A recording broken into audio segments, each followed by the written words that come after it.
দেবপুর পঞ্চায়েতের অন্তর্ভুক্ত কর্পুডাঙ্গা গ্রামে এসেছি। এই গ্রামের অধিকাংশ লোক যে জলটা পান করে, আমরা সেই জলটা আজকে পরীক্ষা করে দেখবো। ঠিক আছে, এই জলের মধ্যে কি কি রয়েছে, এই জলটা কতটা গুণমান দিক থেকে ভালো, কতটা খারাপ, আজকে আমরা এটা পরীক্ষা করবো। আচ্ছা, সর্বপ্রথম আমরা সজল ধারার জলটা নিয়ে নিচ্ছি। যেহেতু এই গ্রামের অধিকাংশ মানুষ সজল ধারার জল পান করে।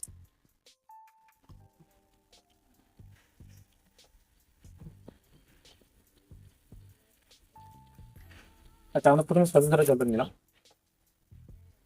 এবার আমরা পাশাপাশি একটি মিনারেল ওয়াটার ব্যবহার করবো।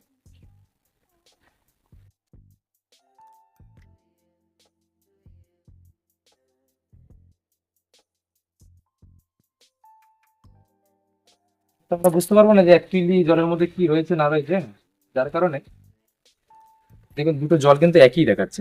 দুটো জল কিন্তু পুরো সমান, কোনো রকমের কোনো পার্থক্য বোঝা যাচ্ছে না। জল পরীক্ষা করতে গেলে আমাদেরকে খালি জগতে পরীক্ষা করলে হবে না, আমাদেরকে মেশিন দ্বারা পরীক্ষা করতে হবে। সুতরাং আমরা সর্বপ্রথম টিডিএস মেশিন দিয়ে পরীক্ষা করবো যে জলের টিডিএস কত রয়েছে। আমাদের অ্যাকচুয়ালি জলের টিডিএস থাকা প্রয়োজন 50 থেকে 100-র মধ্যে পানীয় জলে।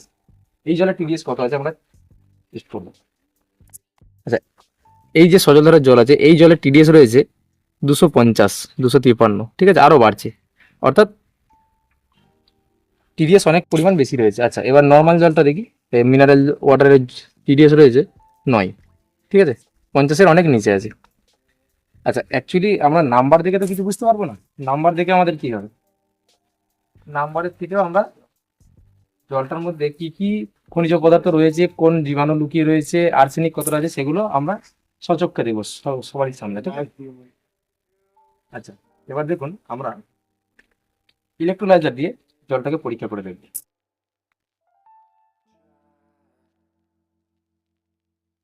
1 থেকে 1.5 মিনিটের মধ্যে দুটো জলের পরিবর্তনটা আপনারা দেখতে পাবেন, ঠিক আছে। অলরেডি এই জলের পরিবর্তন হওয়া শুরু করে দিয়েছে, জলটা অলরেডি পরিবর্তন হওয়া শুরু করে দিয়েছে, এর কালার চেঞ্জ হয়ে যাচ্ছে। এই জলের মধ্যে কতটা জীবাণু রয়েছে, কতটা আর্সেনিক রয়েছে, সব দেখিয়ে দেবে। পাশাপাশি দেখুন এই জলটা কিন্তু এখনো পর্যন্ত পরিষ্কার রয়েছে।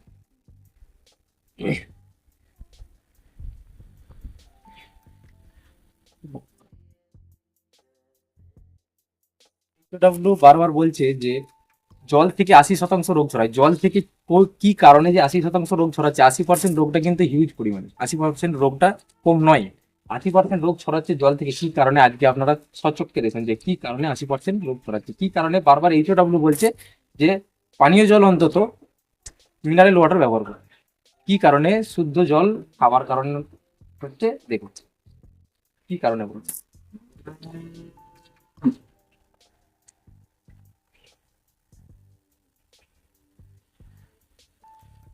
আচ্ছা, এখানে আরেকটা জিনিস লক্ষ্য করবেন, যতটা এই মেশিনটা পাচ্ছে ততটাই কিন্তু জলটার জীবাণুগুলোকে মারছে, নিচেটা কিন্তু পায়নি, যার কারণে নিচেটা মারতেও পারছে না। 1 গ্লাস জল পান করা মানে একটা মানুষের পেটে একটা পাথর জমানোর জন্য যথেষ্ট, এটা আমরা সচক্ষে দেখতে পাচ্ছি, তাই তো। আচ্ছা, এক মিনিট আমি মেশিনটা বন্ধ করবো।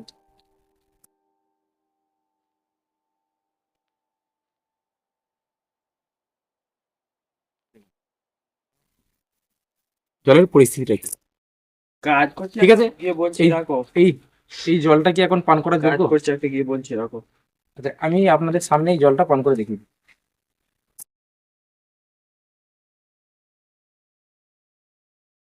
এই জলটা এখন মুখেও দিতে পারবেন? আজ পর্যন্ত কি আসবে, দেখুন জলটা। এই জল পরীক্ষা করার জন্য যদি আপনারা বলে থাকেন, স্ক্রিনে নাম্বার দেওয়া থাকবে, আপনারা আমাদেরকে কল করবেন। স্ক্রিনে দেওয়া নাম্বারে আমরা আপনাদের বাড়িতে গিয়ে ফ্রিতে জল পরীক্ষা করে দেবো। আর ফ্রিতে ফিল্টারও বসানো হবে, এক একটা গ্রামে 10টা করে। যদি ফ্রিতে আপনারা ফিল্টার বসাতে চান নিজের বাড়িতে, তাড়াতাড়ি করবেন, কারণ প্রত্যেকটা গ্রামে 10টা করেই পাবেন। আর আপনারা কিভাবে ফিল্টার পাবেন, নাম্বারে কল করে কোম্পানির স্টাফদের সাথে যোগাযোগ করে নেবেন, ঠিক আছে। ধন্যবাদ।